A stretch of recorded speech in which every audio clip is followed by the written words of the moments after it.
Assalamualaikum warahmatullahi wabarakatuh. Perkenalkan, nama saya Wilma Ferin Francisca, NPM 19751066 dari Program Studi D3 Agribisnis jurusan Ekonomi dan Bisnis di Politeknik Negeri Lampung. Di sini saya akan memenuhi tugas ujian akhir praktikum tentang peran Otoritas Jasa Keuangan atau OJK dalam perbankan. Apa sih pengertian Otoritas Jasa Keuangan? Otoritas Jasa Keuangan atau OJK adalah lembaga negara yang dibentuk berdasarkan Undang-Undang Nomor 21 Tahun 2011 yang berfungsi menyelenggarakan sistem pengaturan dan pengawasan yang terintegrasi terhadap keseluruhan kegiatan di dalam sektor jasa keuangan, baik di sektor perbankan, pasar modal, dan sektor jasa keuangan non-bank seperti asuransi, dana pensiun, lembaga pembiayaan, dan terakhir ada lembaga jasa keuangan lainnya. Di sini ada tujuan dibentuknya OJK. Pemerintah Indonesia berharap OJK dapat mendukung kepentingan sektor jasa keuangan sehingga meningkatkan daya saing perekonomian. OJK juga harus mampu menjaga kepentingan nasional yang meliputi sumber daya manusia, pengelolaan, pengendalian, dan kepemilikan di sektor jasa keuangan dengan tetap mempertimbangkan aspek positif. Lalu, ada peran OJK dalam mengawasi dunia perbankan. Peran OJK pada setiap kegiatan di sektor perbankan diatur melalui Undang-Undang Otoritas Jasa Keuangan pada pasal 7, di mana peran OJK adalah menetapkan setiap pengaturan serta melaksanakan pengawasan yang meliputi beberapa hal.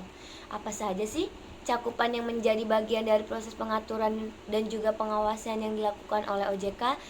Di antaranya yaitu memberikan perizinan untuk mendirikan bank meliputi izin pembukaan kantor bank,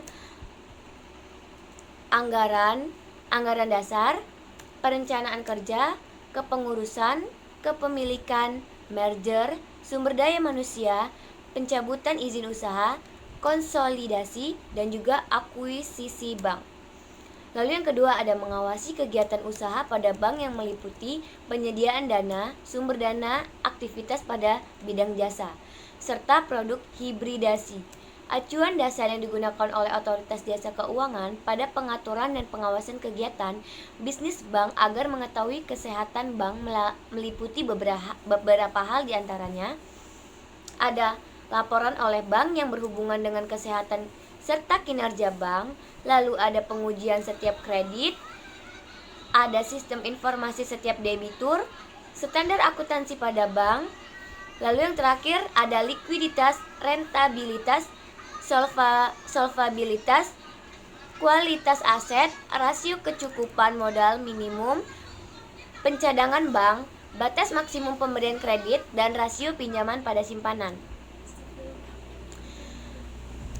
Lalu ada peran OJK dalam memperkuat ketahanan bagi jasa keuangan.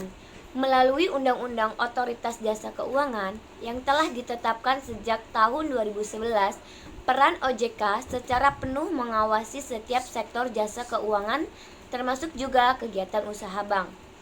Hal ini dilakukan sebagai bentuk perlindungan pada ketahanan jasa keuangan, di mana setiap bank akan dibentuk sistem pengawasan keuangan serta jelas dan transparan.